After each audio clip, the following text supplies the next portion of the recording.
Lieutenant governor Manoj Sinha साहब और chief minister Omar Abdullah साहब, आप दोनों को इस बात की जानकारी है कि मेरिटोरियस एमबीबीएस बच्चों की सिलेक्शन की वजह से जो श्री माता वैष्णो देवी श्राइन बोर्ड ने की हुई है, उसके तहत एक तनाव, एक जहर, एक नफरत कुछ ऑर्गेनाइजेशन खोलने की कोशिश कर रहे हैं। और ऐसा महसूस हो रहा है कि शायद एक मैच फिक्सिंग के तहत ये दोनों सियासी दल, चाहे वो सत्तारूढ़ पार्टी के हैं चाहे वो अपोजिशन पार्टी के हैं, इनकी मैच फिक्सिंग हो गई है और ये इस मसले को हल नहीं करना चाहते।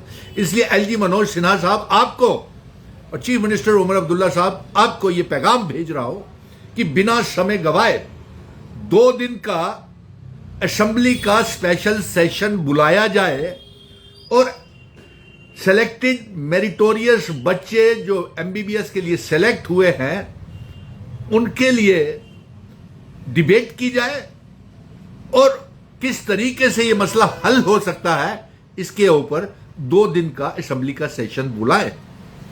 क्योंकि भारतीय जनता पार्टी आग और नफरत को बढ़ावा दे रही है, जबकि उनके जेपी नड्डा उनके हेल्थ मिनिस्टर है, भारतीय जनता पार्टी के लेफ्टिनेंट गवर्नर हैं, होम मिनिस्टर साहब भारतीय जनता पार्टी के अमित शाह साहब है, मसला हल नहीं हो रहा।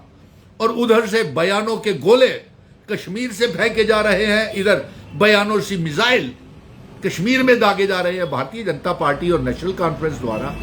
लेकिन नफरत और जहर तो अवाम के बीच में घोला जा रहा है। इसलिए हम आपसे ये गुजारिश करेंगे कि बिना समय गवाए चीफ मिनिस्टर उमर अब्दुल्ला साहब, आप ये हमारे जज्बाती मसलों के साथ मत खेले। हमारी पूरा समर्थन उन मेरिटोरियस बच्चों के साथ है, हम उनके साथ भी खड़े हैं।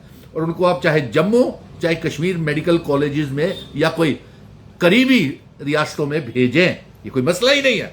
मसला तो जानबूझ के पैदा किया जा रहा है क्योंकि अपनी फेलियर्स को छुपाने के लिए भारतीय जनता पार्टी और अलायंस की सरकार, और हो सकता है एलजी साहब भी इस मसले को छुपाने के लिए इस मसले को बढ़ावा दे रहे हैं। हाँ, जम्मू की तमाम अवाम, तमाम संगठन सड़कों के ऊपर है, एलजी और चीफ मिनिस्टर के पुतले जलाए जा रहे हैं। क्या आपको इस बात की जानकारी नहीं है? तो इसलिए हमारा यह सुझाव है कि इससे पहले ये नफरत की आग और फैले, जम्मू वर्सेस कश्मीर आप करवाने की कोशिश कर रहे हैं, हिंदू वर्सेस मुस्लिम आप करवाने की कोशिश कर रहे हैं। 2 दिन का स्पेशल असेंबली का सेशन बुला करके एक्ट में अगर अमेंडमेंट करनी पड़ती है तो एक्ट में अमेंडमेंट करें। जेपी नड्डा साहब, आपने क्या कदम लिया जब बीजेपी के नेता आपसे मिलने आए? एलजी साहब, आपने क्या कदम लिया जब बीजेपी के नेता आपसे मिलने आए? प्राइम मिनिस्टर और होम मिनिस्टर साहब इसको लेकर के क्या कर रहे हैं? जल्द से जल्द इस मसले का हल निकाला जाए और एमबीबीएस के बच्चे जो है वो जम्मू कश्मीर के बच्चे, हमारे बच्चे हैं, उन्हें जम्मू और कश्मीर मेडिकल कॉलेज में भेज दी जाए और 2 दिन का स्पेशल असेंबली सेशन को बुला करके इस मसले का निपटारा करें।